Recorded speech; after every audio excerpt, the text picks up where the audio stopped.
नमस्कार, मैं हूं दीपाली राणा। आप देख रहे हैं कमोडिटी 360 डिग्री और कमोडिटी मार्केट के एक्शन पर नजर रहेंगे। लेकिन पहले बात करेंगे गोल्ड की। स्पेशली प्राइसेस किस ओर जा रहे हैं, डिमांड सिनेरियो किस तरीके का बना हुआ है और प्राइसेस को लेकर स्पेशली समझने की कोशिश करेंगे। इंटरनेशनल मार्केट्स में प्रीवियस सेशन में हमने 6 वीक्स के हाईज लगते हुए देखे, फेड पॉलिसी पर नजरें बनी हुई हैं, ट्रेजरी यील्ड का बिहेवियर हमने देखा। तो ये सब क्या इंडिकेट कर रहा है प्राइसेस में स्ट्रेंथ और कितना ऊपर लेकर जा सकते हैं, इस पर करेंगे बातचीत। हमारे साथ बावा ज्वेलर्स के सीईओ गौरव बावा बने हुए हैं। साथ ही बात करेंगे मौसम के मिजाज की भी। आईएमडी ने महाराष्ट्र रीजन हो या दिल्ली हो, कोल्ड वेव की प्रेडिक्शंस जारी की हैं।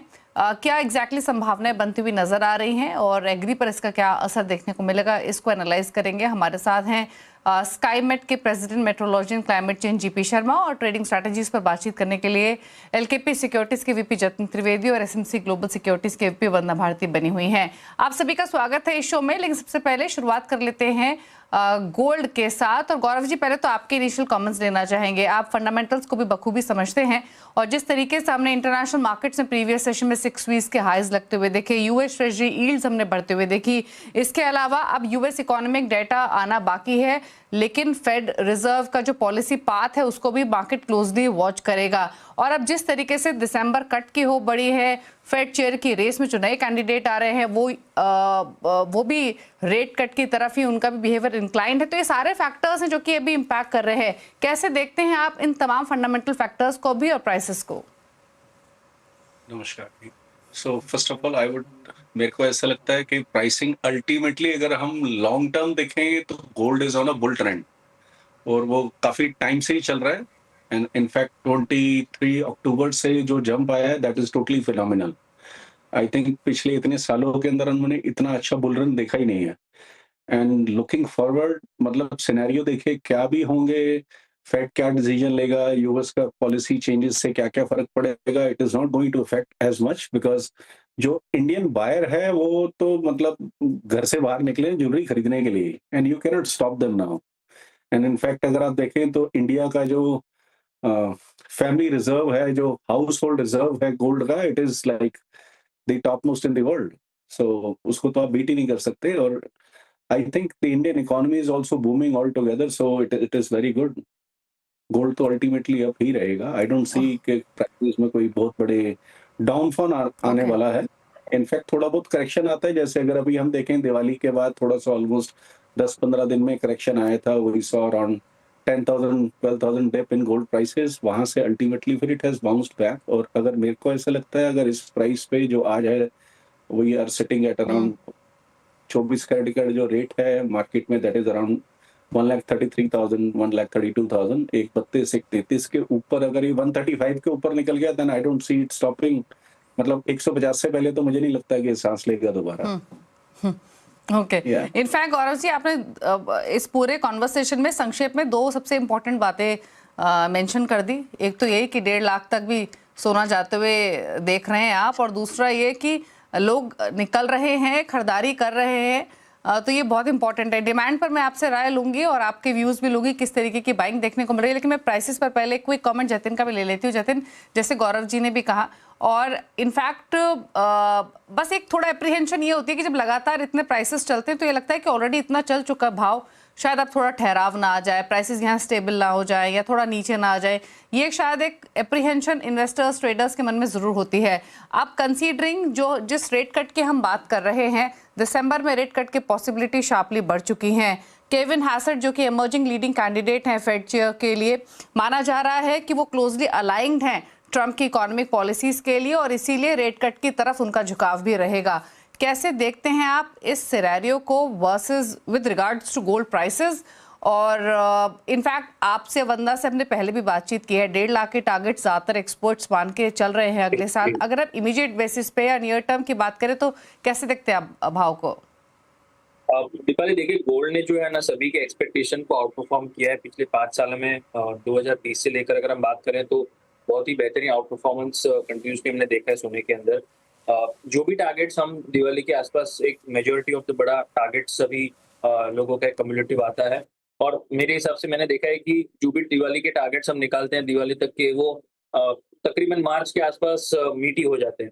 और इस बार भी वही हुआ है। इनफैक्ट मार्च तक भी शायद वेट ना करना पड़ा हो और आगे चलते हुए ये जो टारगेट्स जो 1.5 लाख के हैं वो मार्च के आसपास आपको शायद देखने में मिल जाएंगे। फेड चेयरमैन की जो कट की जो एक्सपेक्टेशंस है अभी दिसंबर मंथ में, इसके पीछे भी एक रैली चल रही है।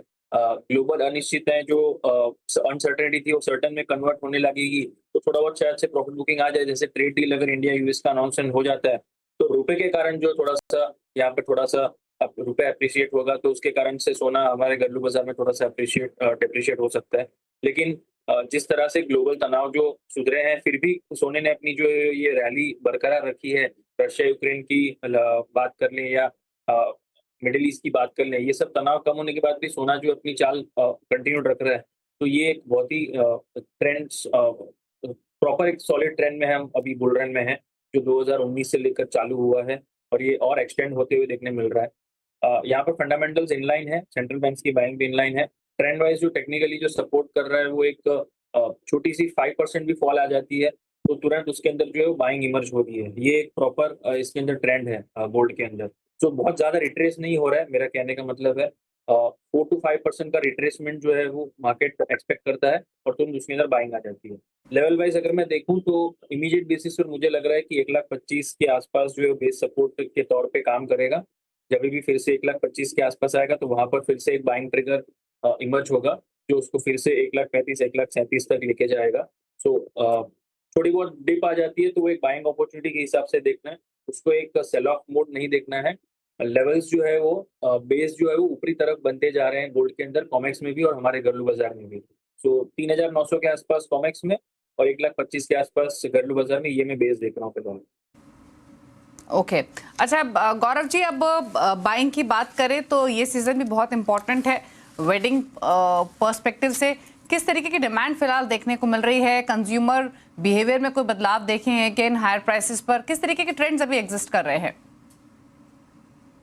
देखिए, जब भी अगर हम वॉक-इन्स की बात करें तो there has been a very big jump. Probably last year से अगर हम कंपेयर करें तो अगर पहले एक महीने में हमारे पास 100 वॉक इन होते तो आज की डेट में हमारे पास 130 वॉक इन्स हैं। So which is like really good opportunity as a jeweller I would say. So walk in तो कस्टमर तो मैंने आपको बताया पहले ही, मतलब भीड़ उमड़ी हुई है बाजार के अंदर ज्वेलरी खरीदने के लिए and there is no end to it. बहुत अच्छा वॉक इन है और कस्टमर का I have seen a shift in demand. मतलब पहले जो कस्टमर आकर के सिर्फ गोल्ड ज्वेलरी ही खरीदते थे, अब आज की डेट में वो गोल्ड के साथ साथ, बिकॉज अगर आप गोल्ड के अंदर कोई चीज परचेज करते हैं विच इज 100 ग्राम का सेट लेते हैं वेडिंग के लिए, तो वो आज की डेट में आपको ऑलमोस्ट कॉस्ट करता है 12-13 लाख रुपए का। तो 12-13 लाख रुपए के अंदर आज की डेट में customer instead of buying gold jewellery they have started shifting towards diamond jewellery, because उस प्राइस में 10 से 15 लाख रुपए में, 20 लाख रुपए में आपको डायमंड के अंदर ज्यादा अच्छी अपॉर्चुनिटी मिलती है। और डायमंड्स के ऊपर इंक्लिनेशन वैसे ही काफी ज्यादा रहता है आज की यंग जनरेशन का। So this is the shift what we have seen in past so many months. जब से गोल्ड के प्राइसेस आई वुड से 1 लाख के ऊपर गए तब से एक चेंज आ रहा है। ओके और क्या एक्सपेक्ट करें ओवरऑल वॉल्यूम्स के हिसाब से या परसेंटेज ग्रोथ के हिसाब से? ये सीजन वेडिंग का कैसा रह सकता है, कंसीडरिंग शादियां तो खूब हैं और भाव क्योंकि ऊपर की तरफ गया है, तो किस तरह की ग्रोथ आप एंटिसिपेट कर रहे हैं इनिशियल फुटफॉल्स या इंक्वायरीज को देखते हुए? देखिए, पहले मतलब अगर हम लास्ट ईयर्स में कंपेयर करें तो जब भी प्राइसेस में डिप आता था तो कस्टमर का वॉक इन पहले के सालों में कम हो जाता था। But this is the first time we have seen कि जब प्राइस में अगर डिप भी आता है तो वॉक इन और बढ़ जाता है, प्राइस जंप करता है तो भी बढ़ जाता है। तो actually to be very honest, हम लोग भी एट टाइम्स कंफ्यूज हो जाते हैं कि ये प्राइस गिरने की वजह से लोग ज्यादा आ रहे हैं कि बढ़ने की वजह से आ रहे हैं। तो हमने देखा है दोनों टाइम पे ज्यादा लोग आ रहे हैं। So which is like really such a different situation. मतलब हमने अपनी लाइफ टाइम में ऐसा सिचुएशन नहीं देखा पहले, कि पहले जनरली क्या होता था, जब जंप करता था तब लोग आते थे, डिप करता था तो लोग आते थे। आज की टाइम पे दोनों टाइम पे आ रहे हैं। Okay interesting. एक फाइनल क्वेश्चन गौरव जी आपसे, यूजुअली जब इस तरीके का बिहेवियर प्राइसेस में देखने को मिलता है तो दो और ट्रेंड्स देखने को मिलते हैं। एक तो झुकाव थोड़ा सा लाइट वेट ज्वेलरी की तरफ बढ़ जाता है कंज्यूमर्स का पॉकेट कंस्ट्रेंट की वजह से, दूसरी तरफ पुराने गोल्ड के बदले नया गोल्ड काफी खरीदा जाता है। इन दोनों फ्रंट पे किस तरीके के फिलहाल स्थिति है? देखिए, इसमें it is a mix thing. जैसे पहले भी अगर हम देखते थे तो in exchange almost 30 to 40% gold jewellery आती थी। अभी वो थोड़ा सा जंप करके 10 आई वुड से 20% का जंप आया, वो 30 की बजाय 40 टू 50% के ब्रैकेट में हो गया है और लोगों के पास पैसा अच्छा है। This is what I see personally, because अभी हम लोगों ने जैसे पीछे दिवाली के ऊपर एक जीजेसी की ऑफर थी, लकी लक्ष्मी, तो उसके लिए हमने चलाया and people were buying, we had very good sales, in fact one of the top most sales we ever had in 1 month. So लोगों के पास पैसा तो काफ़ी है, कहाँ से लाते हैं हमें भी नहीं पता, but everything is doing pretty well. Okay, चलिए, इंटरेस्टिंग है ये जो भी चीज़ें बताई यहाँ पर गौरव जी ने, लेकिन इम्पॉर्टेंट ये है कि इन स्तरों पे भी डिमांड परसिस्ट कर रही है, लोग बाग आ रहे हैं, फुटफॉल्स इंक्रीज हो रही हैं। वंदना, संक्षेप में आपका क्विक कमेंट प्राइसेस पर गोल्ड के। दीपाली, मुझे लग रहा है कि केविन के आने से अब यहाँ पे 50-75 बेसिस पॉइंट का रेट कट हम फर्स्ट हाफ में यहाँ पे मान सकते हैं। उस हिसाब से मुझे लग रहा है कि यहाँ पे तैयारी $4500 की है कॉमिक्स में, और अगर इसे हम रिफ्लेक्ट करें, मतलब एमसीएक्स मार्केट के बारे में कैलकुलेट करें, तो मुझे लग रहा है कि एक बार ये प्राइसेस 1.42 से लेके 1.45 तक जा सकता है, और ये फर्स्ट हाफ ऑफ 2026 में हम एक्सपेक्ट करके चल सकते हैं। ओके, चलिए, शुक्रिया गौरव जी आने के लिए शो में और प्राइसेस पर अपने व्यूज़ देने के लिए, और साथ ही साथ डिमांड पर्सपेक्टिव क्या देखने को मिल रहा है उस पर भी अपनी राय बताने के लिए। लेकिन आगे बढ़ेंगे और अब बात कर लेते हैं बेस मेटल्स की क्विकली, और उसके बाद जीपी शर्मा जी भी हमारे साथ बने हुए हैं, उनसे हम बातचीत करेंगे मौसम की भी। लेकिन एक राय पहले बेस मेटल पैक पर ले लेते हैं, और जतिन आपकी राय लेना चाहेंगे। अगर हम पूरे ही बेस मेटल पैक को देखें, बुलियंस के साथ साथ बेस मेटल्स में भी हमने एक अच्छा ट्रैक्शन देखा है। आप कॉपर देखें, एल्यूमिनियम देखें, यहाँ पर जो स्ट्रेंथ बनी वो होल्ड होते हुए दिखाई दे रही है। अगर हम यहाँ से एक आउटलुक लेना चाहें तो क्या व्यू है पूरे पैक पर, जो स्ट्रेंथ बनी है कितना सस्टेन होते हुए देख रहे हैं, और इन स्तर पे भी कन्विक्शन किस ट्रेड के साथ है? दीपाली, मुझे पूछोगे तो कन्विक्शन मेरा अभी भी बुल साइड में ही है, बाइंग साइड में ही है बेस मेटल के बारे में। पिछले एक ऑलमोस्ट मोर देन ईयर से मैं बेस मेटल मार्केट में काफी बुलिश हूँ। सिल्वर प्लस बेस मेटल, ये जो थीम है, मैं इसको बरकरार रख रहा हूँ। पिछले एक साल से मैं इसी पे फोकस रखा हूँ, और अप्रैल मंथ में जो 2025 में एक बड़ा फॉल आया था बेस मेटल मार्केट में टैरिफ के लगने के बाद, वहाँ पे एक बड़ी अपॉर्चुनिटी बन गई थी, जहाँ पर बेस मेटल मार्केट ने एक फ्रेश बॉटम बनाने के बाद एक न्यू जर्नी शुरू की है। और ये जर्नी जो है अभी ट्रेड डील के फाइनलाइजेशन होते होते और एक्सटेंड होते हुए देखने मिल रही है। इंडिया यूएस में इंडिया यूएस का ट्रेड डील होना सिर्फ इंडिया के लिए इम्पोर्टेंट नहीं है, ग्लोबल मार्केट्स के लिए भी इम्पोर्टेंट है, क्योंकि एशिया के साथ यूएस का एक अच्छा खासा लिंक टाई अप होना, ये कहीं ना कहीं बेस मेटल मार्केट के लिए और एक एक्सटेंडेड रैली दिखाएगा। रुपया जो है वो अपनी चाल जरूर दिखाएगा पॉजिटिविटी के साथ में। थोड़ा सा इम्पैक्ट घरेलू बाजार में उसका नेगेटिव जरूर देखने मिल सकता है सभी नॉन एग्रो कमोडिटीज में, लेकिन वो सिर्फ एक टेम्पररी पॉज होगा। मुझे लग रहा है एक्सटेंडेड रैली जो है आपको कहीं ना कहीं 1100 से लेके 1150 ये लेवल्स जो है आपको इन द नेक्स्ट क्वार्टर और सो देखने मिलेंगे। बिफोर मार्च में एक्सपेक्ट कर रहा हूँ कि 1150 के आसपास तक के लेवल्स जो है कॉपर आपको दिखा सकता है, और साथ ही साथ में अन्य बेस मेटल मार्केट भी उसके साथ में कैचअप करते हुए देखने मिलेंगे। टेक्निकली भी अच्छी खासी लाइफ टाइम हाइस पे होल्ड करते हुए देखने मिल रही है कॉपर की प्राइसेस, इंटरनेशनल में भी, एलएमई में भी, और घरेलू बाजार में भी। तो मुझे लग रहा है एक्सटेंडेड लेवल्स और जो है वो देखने मिलेंगे, तो बाइंग साइड का रुझान बनाकर चलना चाहिए। अनिश्चितताएं अभी भी मार्केट में बनी रहेंगी, लेकिन जिस हिसाब से फेडरल रिजर्व की इंटरेस्ट रेट कट होगी, वो नॉन एग्रो कमोडिटीज को सपोर्ट करेंगी, क्योंकि डॉलर इंडेक्स जो है फिर से नीचे आपको देखने मिलेगा, और ये बेस मेटल मार्केट के लिए एक अच्छी दौर रहेगी आगे चलते हुए।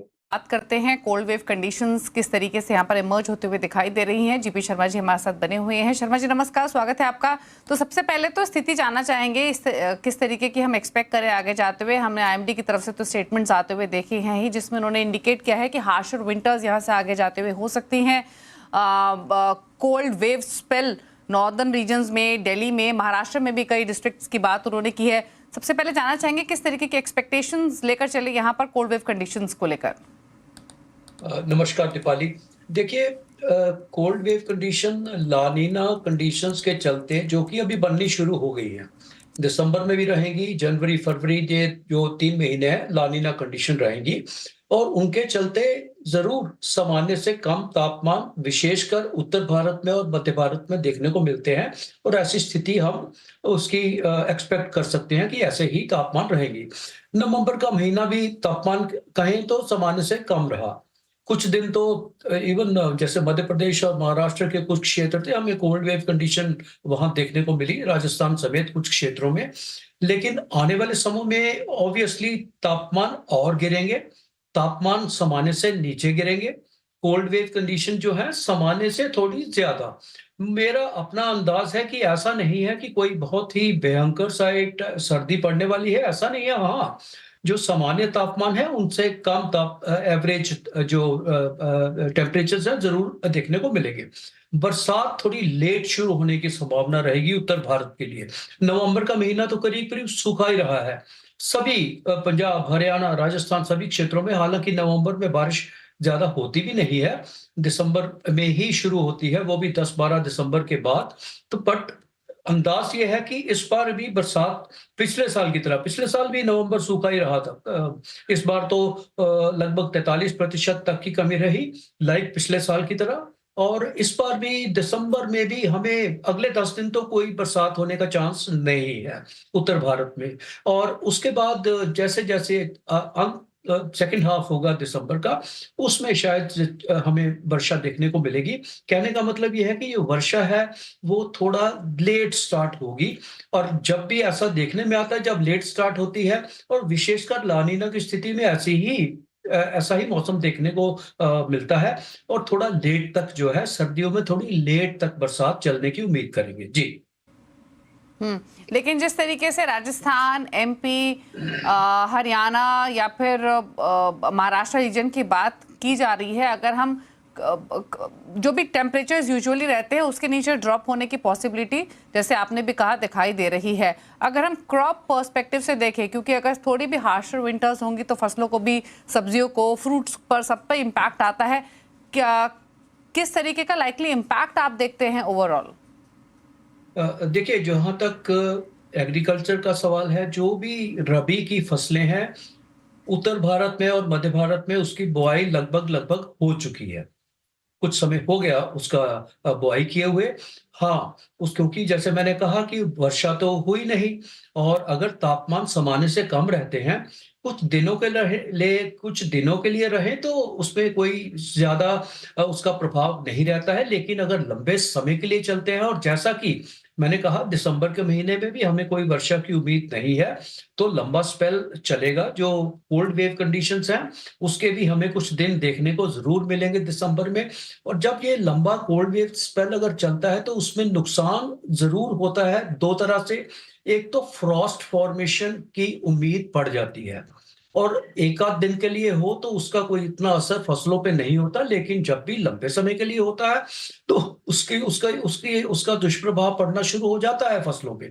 दूसरा, जब तापमान सामान्य से कम होते हैं, एक इन्वर्शन लेयर जो जिससे आ जाती है जमीन के पास, उसके कारण पोल्यूशन के स्तर जो कि आजकल के दिनों में बढ़े हुए हैं, पंजाब हरियाणा में भी ऐसे बढ़े हुए हैं, दिल्ली समेत इन क्षेत्रों में पूरे बढ़े हुए हैं जो पोल्यूशन है। और जब तापमान कम हो जाता है, कोल्ड वेव कंडीशन अगर लंबे समय के लिए चलती है तो वो हटने का नाम नहीं लेती, और एक परत सी बन जाती है, जिसके कारण खेतों में हो सकता है काम करना भी थोड़ा मुश्किल होता है। और ऐसी परिस्थितियां फसलों के लिए भी बहुत अच्छी नहीं मानी जाती। फ्रॉस्ट और पोल्यूशन दोनों मिला के उसका थोड़ा नुकसान देखने को जरूर मिल सकता है। जरूरत क्या रहेगी ऐसे में, अगर वर्षा नहीं होती है तो हमें अपने आप इरिगेशन के कुछ ना कुछ पानी तो जरूर चाहिए फसलों को। तो उसने जो भी रिसोर्सेज है हमारे इरिगेशन के, उसको यूटिलाइज करना पड़ेगा, और उसके साथ हमें एक आध दिन जो समय रहते हुए 10-15 दिन के बाद ही सही उसकी सिंचाई की करने की जरूरत पड़ेगी जी। ओके, चलिए, शुक्रिया शर्मा जी बताने के लिए किस तरीके की सिचुएशन देखने को मिल सकती है। और जैसे शर्मा जी ने कहा, अगर हम एग्रीकल्चर पॉइंट ऑफ व्यू से देखें तो जो फ्रॉस्ट बनता है उसका रिस्क जरूर रहेगा अगर टेम्परेचर्स कंसिस्टेंटली ड्रॉप होते हैं, स्पेशली वीट, ग्राम या फिर मस्टर्ड जैसी क्रॉप्स पर। हालांकि तमाम एग्रीकल्चर एक्सपर्ट्स फार्मर्स को सुझाव भी यही रहे हैं कि जो नमी है, जो मॉइस्चर है, उसको थोड़ा सा मैनेज करके चले अकॉर्डिंगली। लेकिन चलिए, ट्रेडिंग स्ट्रैटेजीज की अब बात करते हैं।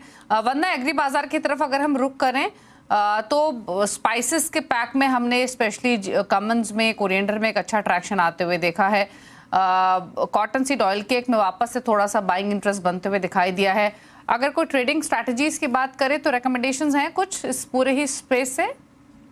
जी दीपाली, ये जो टाइम होता है ये काफ़ी अट्रैक्टिव होता है, खासकर स्पाइसेस के लिए, क्योंकि यहाँ पे सीज़नल डिमांड भी आता है और फिर आपको फेस्टिवल डिमांड के बाद सीज़नल डिमांड आता है और फिर यहाँ पे वेडिंग डिमांड भी आता है। तो 3 तरह का डिमांड होता है और यहाँ पे एक्सपोर्ट डिमांड भी निकल के आता है। यही वजह है कि हम लोगों ने 4th क्वार्टर में स्पाइसेस में जंप आता हुआ देखा है। मुझे लग रहा है कि ये जंप जो है ये कंटिन्यू रह सकता है, खासकर कि मुझे लग रहा है कि आप कोरिएंडर की बात कर रही थी, कोरिएंडर में हम लोगों ने एक ब्रेकआउट आता हुआ देखा है, एक्सपोर्ट्स नंबर्स यहाँ पे इम्प्रूव होके आए हैं और मुझे लग रहा है कि प्राइसेस एक बारी 11,500 तक भी जा सकता है। तो पोजिशनली मुझे इसमें बाय दिख रही है। दूसरी कमोडिटी यहाँ पे जीरा की बात कर लेते हैं। एपीएमसी से भी अब यहाँ पे अराइवल्स जो है वो कम है मंडी में और जो ऑफटेक है वो काफी बढ़िया है। तो इस कमोडिटी में मुझे लग रहा है कि एक बार 22,000 से 22,500 तक के लेवल्स देखने को मिल सकते हैं। तो 2 कमोडिटी स्पाइसेस काउंटर में और मुझे लग रहा है कि 2 कमोडिटी अदर कैटेगरीज में हम ले सकते हैं, जिसमें कि कॉटन, ऑयल सीड, केक भी है। काफी लॉन्ग कंसोलिडेशन के बाद अभी विंटर्स में इसकी डिमांड बढ़ती है। मुझे लग रहा है कि 2900 के करीब ये ट्रेड हो रहा है। अब यहाँ पे एक ब्रेकआउट आना चाहिए अपसाइड का और फिजिकल में मुझे लग रहा है कि डिमांड बढ़नी चाहिए। तो यहाँ पे हम 3000 से 3100 तक के लेवल्स देख सकते हैं और साथ में कैस्टर में भी मुझे लग रहा है कि एक्सपोर्ट कमोडिटी, एक्सपोर्ट नंबर्स अच्छे आए हैं इसके। तो एक बारी 7150 तक के लेवल्स जो है दिसंबर में आता हुआ हम देख सकते हैं।